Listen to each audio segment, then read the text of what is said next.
Good morning बच्चों। मैंने आपको बताया था अभी इसमें ये हमारा टॉपिक जो चल रहा था समावेशी शिक्षा, विशेष शिक्षा और समावेशी शिक्षा, है ना। समवेती शिक्षा ये मैंने आपको बताया था कि इसमें क्या होता है, समेकित शिक्षा यानी स्पेशल विशेष शिक्षा, समावेशी शिक्षा और समेकित शिक्षा के बारे में मैं आपको अध्ययन करा चुकी हूँ। अब मुझे आज इन सब के बारे में आपको डिफरेंस कराना है कि इन तीनों में क्या क्या डिफरेंट है। इन तीनों प्रकार की शिक्षा में जो समावेशी शिक्षा है और विशेष शिक्षा है और समेकित शिक्षा है, तो हमें इन तीनों में डिफरेंस बताना है कि इन तीनों शिक्षा में क्या क्या डिफरेंट है, क्या भिन्नता है इसमें, है ना। ये लोग ये समान एक साथ एक से तो नहीं है, तीनों में भिन्नताएं हैं। तो अभी अब हमारा आज का टॉपिक क्या होगा, डिफरेंस। हमारा आज का टॉपिक क्या होगा, difference in inclusive, special and integrated education. इन तीनों में मुझे डिफरेंस बताना है कि difference in inclusive, special and integrated education, इनके अंतर को बताना है। तो इससे पहले हम आपको थोड़ा सा शॉर्ट में इन तीनों के बारे में बताते हैं। जैसे हमारी समावेशी शिक्षा, मैंने आपको पढ़ाया था समावेशी शिक्षा, तो पहला टॉपिक मेरा यही था समावेशी शिक्षा।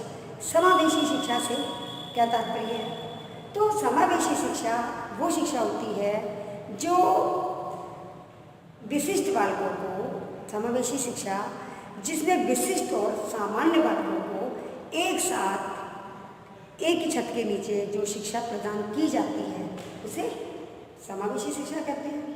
ये मैंने बताया था आपको, यानी इंक्लूसिव एजुकेशन। तो समावेशी के बारे में भी आप सुनिए कि जो विशिष्ट और सामान्य बालकों को एक साथ एक ही कक्षा में जो शिक्षा प्रदान की जाती है।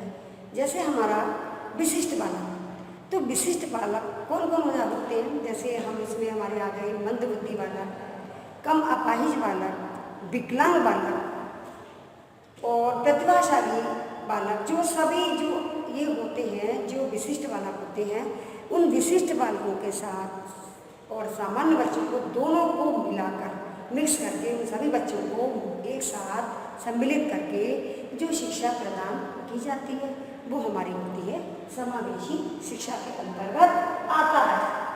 अब इसमें ये एक ही विद्यालय में एक ही कक्षा में दी जाती है। और आपको ये बताया कि इसकी शुरुआत कहाँ से हुई, समावेशी शिक्षा की, ये आपको मैं पहले भी बता चुकी हूँ। दोबारा मैं फिर आपको थोड़ा शॉर्ट में रिपीट कर रही हूँ, आप ध्यान से सुन लें कि समावेशी शिक्षा की शुरुआत अमेरिका से हुई। अमेरिका या कनाडा से इसकी शुरुआत हुई। अब इसमें हमें ये देखना है कि इसके और इसमें जो दृष्टि बाधित, श्रवण बाधित और अस्थि बाधित और वाक दोष वाले जो बच्चे होते हैं वो सामान्य बच्चों के साथ विद्या ग्रहण करते हैं।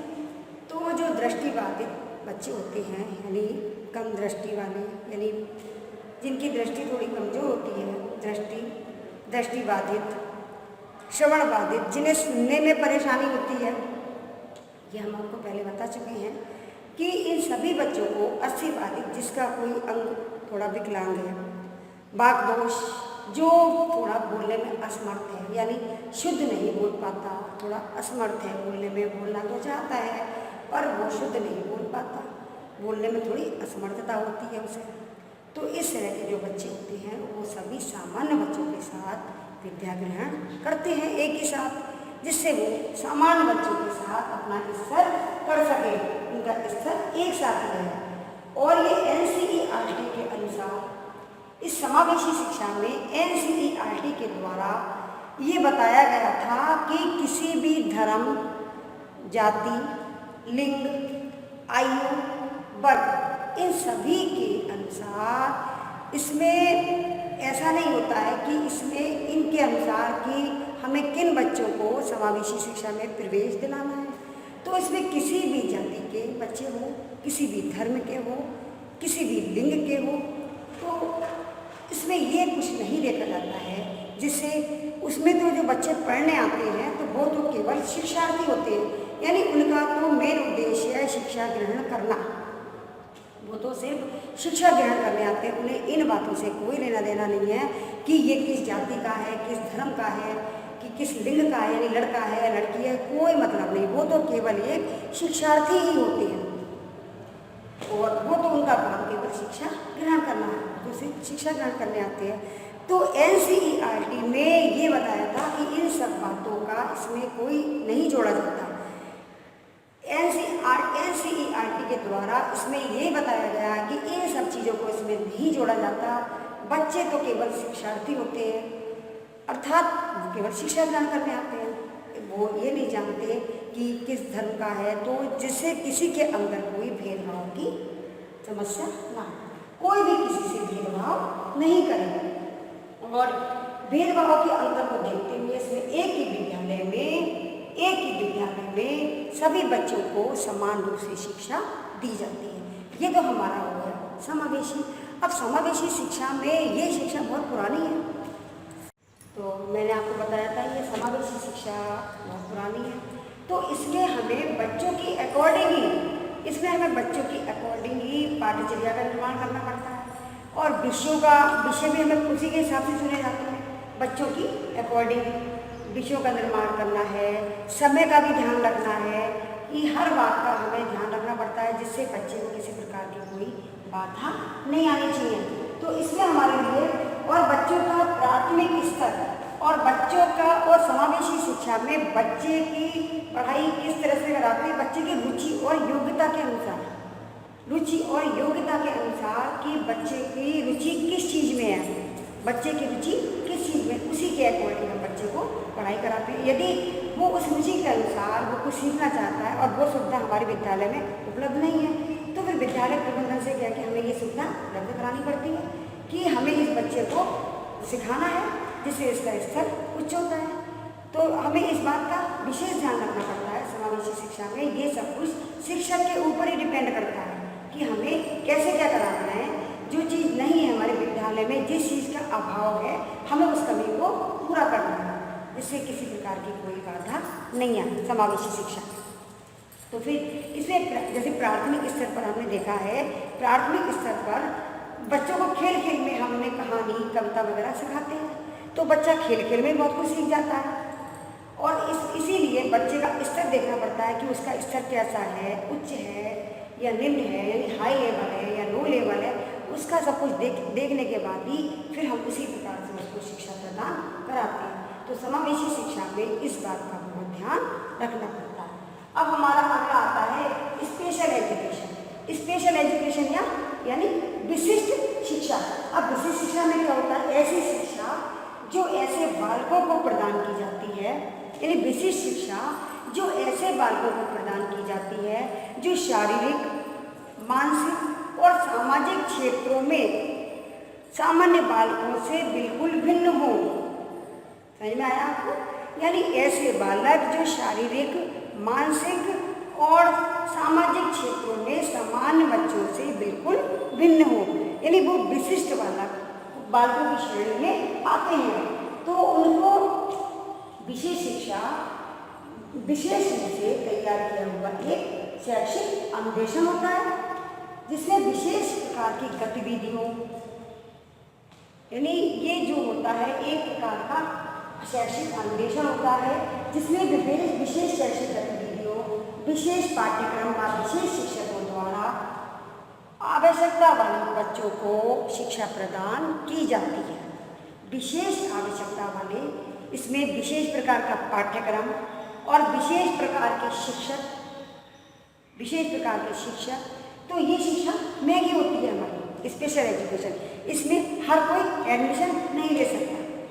तो इसमें विशेष स्कूल में तो भाई जिनकी आर्थिक स्थिति अच्छी है, विशेष शिक्षा वही ग्रहण कर पाएगा।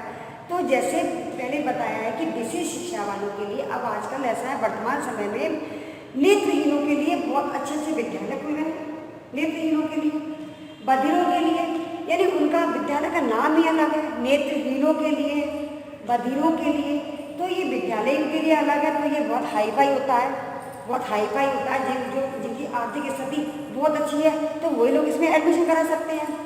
तो इस बात का तो ये भी होता है, विशेष शिक्षा के अंतर्गत ये भी आता है। तो ये एक प्रकार का अनुदेशन होता है जिसे विशेष शैक्षिक गतिविधियों, विशेष पाठ्यक्रम और विशेष शिक्षकों के द्वारा ये तैयार किया जाता है। अब हमारा इसमें बालकों को शिक्षण सुविधा उपलब्ध कराई जाती है। अब इसमें कक्षा का अनुदेशन, तो इसमें जो शैक्षणिक अनुदेशन तैयार किया जाता है, जैसे मैंने आपको बताया था कक्ष अनुदेशन, इसमें इस शिक्षा में स्पेशल एजुकेशन में पहले तो एक अनुदेशन तैयार किया जाता है। जैसे विशेष प्रकार के शिक्षक रखे जाते हैं, विशेष प्रकार का पाठ्यक्रम, विशेष प्रकार की गतिविधियाँ, सभी कुछ इसमें हाईफाई होता है। तो फिर इसमें अनुदेशन भी तैयार किया जाता है, जैसे कक्ष अनुदेशन यानी कक्षा कक्ष अनुदेशन जो शिक्षक के द्वारा प्रदान किया हुआ अनुदेशन होता है, वो होता है कक्षा कक्ष अनुदेशन। अब हमारा आता है जैसे गृह अनुदेशन, तो गृह अनुदेशन का मतलब होता है हमारा जो माता पिता के द्वारा दिया हुआ अनुदेशन, वो हमारा गृह अनुदेशन होता है। अब हमारा आता है चिकित्सकीय अनुदेशन, जो डॉक्टर की परामर्श या सलाह के द्वारा जो अनुदेशन दिया जाता है वो होता है हमारा चिकित्सकीय अनुदेशन। तो इस प्रकार के अनुदेशन को भी विशेष शिक्षा में शामिल किया गया है, जिससे ये पाठ्यक्रम अच्छी तरह से बना रहे। तो इसे विशेष साधनों, इसे विशेष प्रकार के साधनों, विशेष प्रकार के शिक्षकों का नियुक्तिकरण किया गया है। विशेष प्रकार के साधन है इसमें विशेष अध्यापक तकनीकी शिक्षण को भी इसमें अपनाया गया है। जिस तरीके से हमें उन विकलांग बालकों को पढ़ाना है उस प्रकार के सभी साधनों का इसमें प्रयोग किया गया है। ये विशिष्ट साधन, विशिष्ट गतिविधियाँ, विशिष्ट प्रकार के अध्यापक जो हर बात में ट्रेन हो कि उनका यही मेन उद्देश्य है कि इन बच्चों को किस तरह से पढ़ाना है और शिक्षा के क्षेत्र में इन्हें अग्रसर करना है। उनका ये मेन उद्देश्य, हमें इन बच्चों को भली भांति पढ़ाकर इनको आगे ले जाना है। तो ये हमारी विशेष शिक्षा के अंतर्गत आता है। अब हमारा आता है इंटीग्रेटेड एजुकेशन। अब इंटीग्रेटेड एजुकेशन यानी समेकित शिक्षा, ये आती है हमारी समेकित शिक्षा। अब समेकित शिक्षा क्या है और ये किन बच्चों को दी जाती है, ये क्यों दी जाती है और ये कैसे दी जाती है, और ये समेकित शिक्षा कब लागू की गई, ये मैंने आपको बताया था। ये 1974 में लागू की गई, ये 1974 में लागू की गई। फिर अब इसमें जो इसका जो प्रावधान है, इसमें एक प्रावधान तैयार किया गया कि इसमें भारत सरकार द्वारा एक स्कीम लाई गई। इसमें भारत सरकार द्वारा एक स्कीम लाई गई यानी IEDC। ये मैंने आपको बताया था IEDC, IEDC इसका मतलब है integrated education for the disabled children. ये जो योजना लाई गई भारत सरकार के द्वारा, जो एक योजना लाई गई IEDC, तो इसके तहत इस शिक्षा का निर्माण हुआ। कैसे कि ये जो योजना लाई गई इसके अंदर ये बात कही गई कि जो हमारे प्राइमरी स्कूल हैं, उसमें सभी बच्चों को भेजना है, जो हमारे प्राइमरी स्कूल होते हैं। और देखो आपको पता है भारत एक विकासशील देश है, ये तो पता है ना। फिर इसमें जनसंख्या भी काफ़ी है और फिर दिव्यांगों की भी संख्या काफ़ी है। और इसमें कम से कम 70-75% लोग ग्रामीण इलाकों में निवास करते हैं। ये भी आपको पता है कि 70-75% लोग इसमें ग्रामीण इलाकों में निवास करते हैं, ग्रामीण इलाकों में निवास करते हैं। अब उनके लिए ये है कि वो अपने बच्चों को शहर में कैसे भेजें, और भाई शहर में भेजने के लिए उनकी आर्थिक स्थिति ठीक नहीं है, वो दयनीय है। तो अब वो शहर में कैसे भेजें पढ़ने के लिए, और उनके बच्चे दिव्यांग हैं, वो बाहर जा नहीं सकते, काफ़ी प्रॉब्लम होती है हर इंसान के साथ। तो इसीलिए जो ये बताया था मैंने भी, IEDC योजना के तहत क्या हुआ सुविधा कि आसपास के गांव में स्कूल खोले गए, प्राइमरी स्कूल खोले गए, उसमें उन बच्चों का एडमिशन कराया गया कि भाई अब आप लोगों के लिए भी कोई भी परेशानी का सामना नहीं करना पड़ेगा। भाई अब आप भी अपने बच्चों के लिए इन स्कूलों में भेजिए। जो प्राइमरी स्कूल खोले गए तो इसमें वो वहाँ जाकर जैसे शिक्षा ग्रहण कर सकें। अब और उनके लिए हर जगह स्पेशल स्कूल तो नहीं है, तो उनके लिए इसके साथ साथ विशिष्ट प्रकार की योजना भी रखी गई। अब जैसे विशेष बच्चों को पढ़ाने का प्रावधान रखा गया, तो विशिष्ट शिक्षक और फिर उनके लिए विशिष्ट शिक्षक नियुक्त किया गया। विशिष्ट शिक्षक, तो विशिष्ट शिक्षक जो स्कूल खोले गए, 4-5 स्कूल जो खोले गए, उनके लिए एक विशिष्ट शिक्षक नियुक्त किया गया। तो उस शिक्षक को उन 4-5 विद्यालयों का जिम्मेदारी दे दी गई कि आपको इन विद्यालयों में का ध्यान रखना है। और फिर वो शिक्षक का क्या काम था कि वो शिक्षक उन 4-5 विद्यालयों में जाकर सबका निरीक्षण करते हैं कि जैसे अब वो वहाँ पर जाकर ये देखते हैं कि इस विद्यालय में पढ़ाई कैसी चल रही है, तो वो छात्रों को जाकर मार्गदर्शन करते हैं। और जो वहाँ जो शिक्षक पढ़ा रहे होते हैं, जो विशिष्ट शिक्षक था, तो वो वहाँ पर जाकर शिक्षकों का मार्गदर्शन करते हैं, जाके देखते हैं कि ये शिक्षक किस तरह बच्चों को पढ़ाई करवा रहा है। और फिर वो जाकर छात्रों को भी मार्गदर्शन कराते हैं और वहाँ के प्रिंसिपल को भी मार्गदर्शन कराते हैं कि इन बच्चों को किस तरह से पढ़ाया जाए, उनको अपना तरीका बताते हैं। जो विशिष्ट शिक्षक जो हमने नियुक्त किया था इसमें, तो वो जाके सबका मार्गदर्शन करा के उनको ये बताते हैं कि इनको किस तरह की पढ़ाई कराई जाए, इनको किस तरह की पढ़ाई कराई जाए जिससे इनका IQ लेवल अच्छा हो। तो फिर इसीलिए इस बात में, इसको समेकित शिक्षा में इस बात का ध्यान दिया गया। और उनको बीच बीच में जाकर, फिर वो जो शिक्षक है हमारे, तो वो बीच बीच में जाकर उसको क्लास भी लेनी पड़ती है कि वो खुद भी जाकर क्लास लेते हैं कि यहाँ का पाठ्यक्रम कैसा चल रहा है, बच्चे किस तरह से पढ़ रहे हैं और बच्चों का स्तर क्या है, यानी हाई लेवल है, इनका मतलब स्तर कैसा है, उस हिसाब से ही बच्चों को पढ़ाया जाए। तो इसीलिए वो जाकर अपना सभी को मार्गदर्शन देते हैं, बच्चों को भी देते हैं, शिक्षक को भी देते हैं, और वहाँ के प्रिंसिपल से भी मिलकर उनको भी बताते हैं कि इन बच्चों के लिए किस तरह से पढ़ाई करानी है। तो इसमें विशेष शिक्षा का, हमारा इंटीग्रेटेड शिक्षा का ये मतलब है। अब हमें ये बताना है कि अब हमें करना क्या है। अब हमें इन तीनों के बारे में मैंने आपको बताया कि समावेशी शिक्षा क्या होती है और स्पेशल एजुकेशन क्या होती है। समावेशी शिक्षा, विशिष्ट शिक्षा और हमारी समेकित शिक्षा, इन तीनों के बारे में मैंने आपको बता दिया। अब हमें इनके बारे में डिफरेंस बताना है कि जैसे कि इसमें डिफरेंस क्या है इन तीनों में। जैसे what is the difference among the inclusive education, integrated education and special education, ठीक है ना। अब हमें इनके बारे में अंतर बताना है कि अंतर क्या क्या है, इसमें अंतर क्या है इन तीनों में। अब हमारा आता है ये स्पेशल एजुकेशन। स्पेशल एजुकेशन में क्या है, ये स्पेशल एजुकेशन में हमारा क्या आता है, ये एक नई अवधारणा है। स्पेशल एजुकेशन जो है वो एक हमारी नई अवधारणा नीति है। जैसे हम आपको बताएं, लेटेस्ट जो अभी भी शुरू हुई है, लेटेस्ट विशेष शिक्षा, विशेष शिक्षा जो हमारी लेटेस्ट है और ये हाईफाई होती है, इसमें हर बच्चा तो प्रवेश नहीं ले सकता, हर बच्चा तो इसमें प्रवेश नहीं ले सकता। तो ये जो हमारी है ये एक नई अवधारणा है। स्पेशल एजुकेशन जो है हमारी एक नई अवधारणा है। अब हमारा दूसरा आता है इंटीग्रेटेड एजुकेशन। इंटीग्रेटेड है, स्पेशल की तुलना में नई अवधारणा नहीं है। इंटीग्रेटेड एजुकेशन में क्या होता है, स्पेशल की तुलना में, ये मैंने आपको बताया था, स्पेशल एजुकेशन यानी ये एक नई अवधारणा है। शिक्षा मतलब शिक्षा प्रदान करने की ये एक नई अवधारणा है, यानी नई, लेटेस्ट है, बिल्कुल नई है, लेटेस्ट।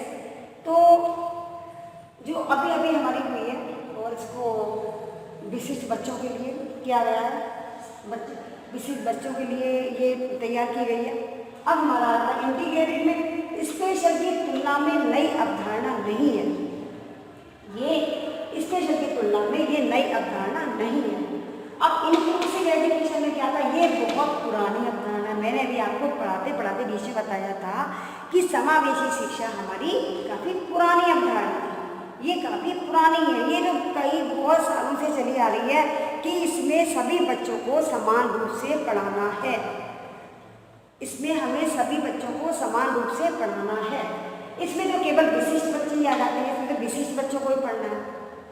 ये मैंने भी आपको बताया था कि स्पेशल एजुकेशन में तो केवल विशिष्ट बच्चों को ही पढ़ना है और इसमें स्पेशल की तुलना में ये कोई नई अवधारणा नहीं है। तो इसमें तो इंटीग्रेटेड में तो बच्चों को विद्यालय की अकॉर्डिंग ही खुद को ढालना पड़ता है, खुद को ढालना पड़ता है और ये बहुत पुरानी है। तो इसमें क्या है, विद्यालय का ही खर्चा आता है पूरा, कि विद्यालय समावेशी शिक्षा में बच्चों की सुविधाओं के अंतर्गत बच्चों की सुविधाओं के लिए उसे सभी सामग्री उपलब्ध करानी है अपने विद्यालय में, ये हमारी आती है। तो ये बहुत पुरानी अवधारणा है। अब हमारा नंबर 2 आता है विशेष शिक्षा का एकमात्र सबसे महत्वपूर्ण क्या है। और ये जो बहुत पुरानी है, मैंने भी आपको बताया था, ये बहुत पुरानी अवधारणा, यानी ये गुरुकुल के समय से ही चली आ रही है। और गुरुकुल का समय कितना लंबा, कितना वो है, कितना पुराना है गुरुकुल का समय, जब बच्चे, अब तो ये विद्यालय स्कूल वगैरह खुल गए हैं जहाँ पर पढ़ाई होती है, पहले ऐसा नहीं था। पहले तो गुरुकुल में पढ़ाई होती थी और गुरुकुल में कितना गंडगोल होता था कि बच्चों को पीटा जाता था, बच्चे अपने घर नहीं आते थे, बच्चे वहीं रहते थे और बच्चों से साफ सफाई भी करवाई जाती थी, उनसे खाना भी बनवाया जाता था, सभी लोग मिलके खाना बनाएंगे, सभी लोग मिलके झाड़ू लगाएंगे, सभी लोग, और गुरुकुल में ही पढ़ाई होती थी, गुरुकुल में जाके, और बहुत सख्ती से पढ़ाई होती थी। लेकिन उस टाइम के बच्चे बहुत ज़्यादा इंटेलिजेंट होते थे, सभी, अधिकतर सभी इंटेलिजेंट होते थे। तो ये काफ़ी पुराने अवधारणा। अब हमारा आता है स्पेशल एजुकेशन, यानी विशेष शिक्षा का एकमात्र सबसे महत्वपूर्ण एम है असाधारण बच्चों की क्षमताओं का पता लगाना। यानी जो हमारे असाधारण बच्चे हैं, असाधारण की श्रेणी में जो कौन आते हैं, जो अक्षम बच्चे हैं हमारे, है ना, उनकी क्षमताओं का, यानी जो विकलांग हैं, अक्षम है, कम अपाहिज है, तो इन सभी बच्चों की क्षमताओं का पता लगाना व पूंजीकरण करना, व उनको पूंजीकरण करना, यानी उनको व्यवस्था सामग्री उपलब्ध कराना, जैसे कि उनकी क्षमताओं का पता लगाना है कि स्पेशल एजुकेशन में कि किस बच्चे का कौशल किस चीज़ में है और उसे स्पेशल स्किल है तो उसे पता करके विकसित करना।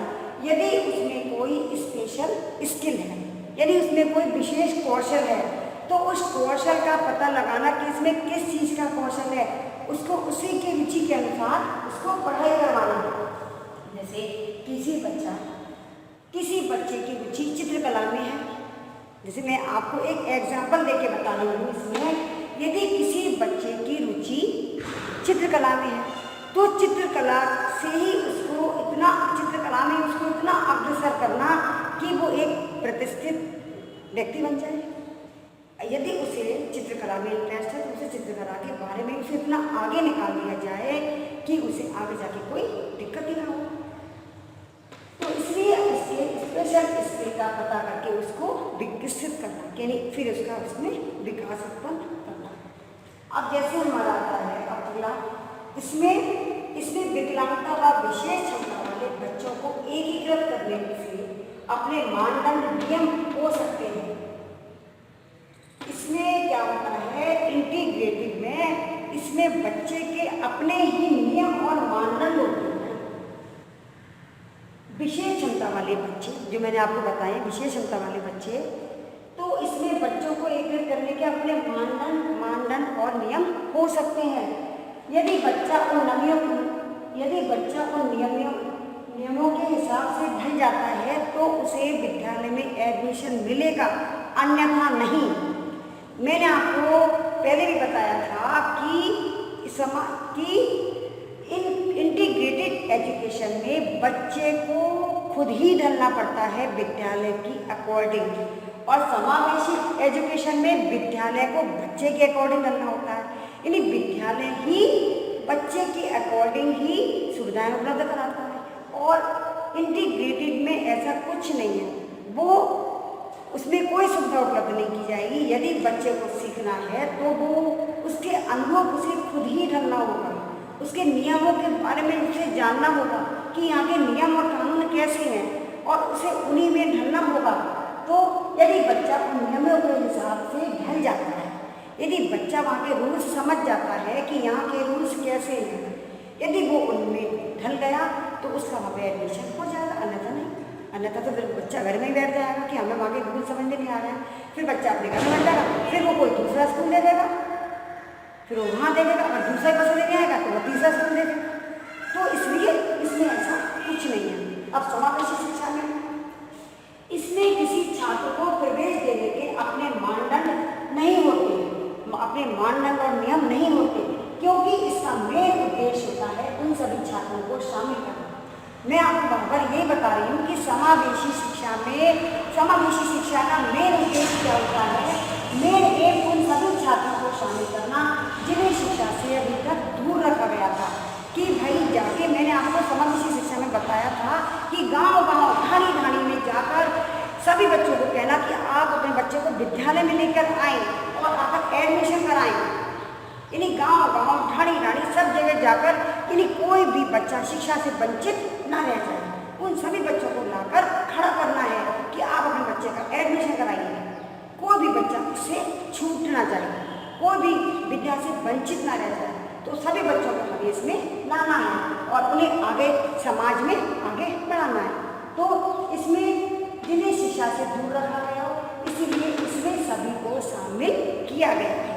चाहे वो बच्चा कैसा भी हो, अंधा हो, बहरा हो, गूंगा हो, लूला लंगड़ा हो, कैसा भी हो, हमें सभी को समावेशी शिक्षा में शामिल करना है। आपको समझ में आ रहा होगा। अब आगे है नंबर 3, ये विभिन्न आवश्यकता वाले बच्चों के लिए इम्पोर्टेंट है। ये विभिन्न आवश्यकता वाले बच्चों के लिए इम्पोर्टेंट है। जैसे मैंने अभी आपको बताया था, जिनको विभिन्न आवश्यकता वाले बच्चे, जिनको बहुत ज़्यादा जरूरत, अब जैसे नेत्रहीन बच्चे हैं, नेत्रहीन बच्चे हैं, बधिर बच्चे हैं, तो अब ये आपका आता है चौथा भाग। ये शिक्षा बहुत महंगी है, क्योंकि ये बेसिक शिक्षा जो होती है वो बहुत महंगी होती है, क्योंकि ये विशेष बच्चों के लिए होती है, जो विकलांग बच्चे होते हैं, जिन्हें किसी प्रकार का जिसे बहुत ज़्यादा प्रॉब्लम होती है। तो जैसे मैंने बताया था, नेत्रहीनों के लिए विद्यालय होते हैं, बधिरों के लिए होते हैं, इसलिए ये शिक्षा बहुत महंगी पड़ती है। तो ये विशेष शिक्षा जो होती है बहुत महंगी है। अब हमारा था इंटीग्रेटेड, ये समावेशी की तरह बहुत महंगी नहीं है, यानी ये नॉर्मल है, सामान्य है। ये सामान्य है क्योंकि इसमें बच्चे को खुद ही ढलना पड़ता है विद्यालय के अकॉर्डिंग। इसमें बच्चे को खुद ही विद्यालय के अकॉर्डिंग ढलना होता है। तो ये समावेशी की तरह बहुत महंगी नहीं है, ये बहुत महंगी है। इंक्लूसिव एजुकेशन महंगी है, क्यों? क्योंकि ये इसलिए महंगी है, जैसे कोई विकलांग बच्चा होता है, यदि वो चल नहीं सकता और घिस के जमीन में बैठ के चलता है, तो उसके लिए विद्यालय प्रबंधन की ओर से सुविधाएं उपलब्ध होती हैं। क्यों? क्योंकि अब जैसे जो बच्चा चल नहीं पाता, विद्यालय आने में असमर्थ है, जैसे तैसे वो आ जाता है, फिर वो घिस के चलता है, घसीट के चलता है, तो उसके लिए लिफ्ट वगैरह की व्यवस्था करना, तो ये विद्यालय प्रबंधन ही अपनी तरफ से कराता है। तो इसलिए ये शिक्षा बहुत महंगी पड़ती है। अब हमारा स्पेशल एजुकेशन में आता है विशेष सुविधाओं की आवश्यकता है। इसमें विशेष सुविधाओं की आवश्यकता होती है बच्चे के अकॉर्डिंग। जो विकलांग बालक हैं उन सभी के लिए विशेष सुविधाओं की, मेरी विशेष सुविधाओं की, जो अच्छी से अच्छी सुविधा हम बच्चों को दे सकते हैं, उस प्रकार की सभी सुविधाओं को हम स्पेशल एजुकेशन में रखते हैं। इसलिए विशेष सुविधाओं की इस शिक्षा में आवश्यकता है। अब हमारा इसमें आता है इंटीग्रेटेड एजुकेशन में कोई विशेष बुनियादी ढांचा, प्रशिक्षित कर्मचारी, विशेष पाठ्यक्रम की नीड नहीं है। इसमें ये जो एजुकेशन होती है, इसमें सामान्य एजुकेशन है, तो इसमें किसी की प्रकार की कोई भी तैयारी नहीं करते, क्योंकि इसमें बच्चे को खुद ही विद्यालय की तरफ से, यानी विद्यालय की अकॉर्डिंग उसको खुद ही ढलना पड़ता है। ये विशेष बुनियादी ढांचा जो है, इसमें इसमें कोई भी, इसमें बच्चे को खुद ही विद्यालय के अकॉर्डिंग ढलना पड़ता है। विशेष प्रशिक्षित कर्मचारी विशेष पाठ्यक्रम छात्रों के लिए बनाया गया। इसमें विशेष प्रशिक्षित कर्मचारी यानी वेल एजुकेटेड टीचर की व्यवस्था करी जाती है। विशेष प्रशिक्षित कर्मचारी जिसको विकलांग बच्चों को पढ़ाने की सारी कलाएं आती हो, जिसको वो हर तरह से उसको ट्रीट कर सकता है, तो विशेष प्रशिक्षित कर्मचारी जो विशेष पाठ्यक्रम छात्रों के लिए बनाया गया है, यानी वेल एजुकेटेड टीचर की व्यवस्था होनी चाहिए। और इसमें ऐसे टीचर रखे जाते हैं जो ट्रेड टीचर हो, जिनको ट्रेनिंग दी गई हो इस बात की कि विकलांग बच्चों को किस तरह से पढ़ाया जाए। इसलिए यहाँ पर ट्रेन टीचर की आवश्यकता है। कोई सामान्य टीचर यहाँ पर नहीं पढ़ा सकता, तो ट्रेन टीचर जो होगा वो बच्चों को अच्छी तरह ट्रीट कर सकता है। ठीक है, आज का टॉपिक हमारा यहीं समाप्त हुआ। थैंक यू बच्चों।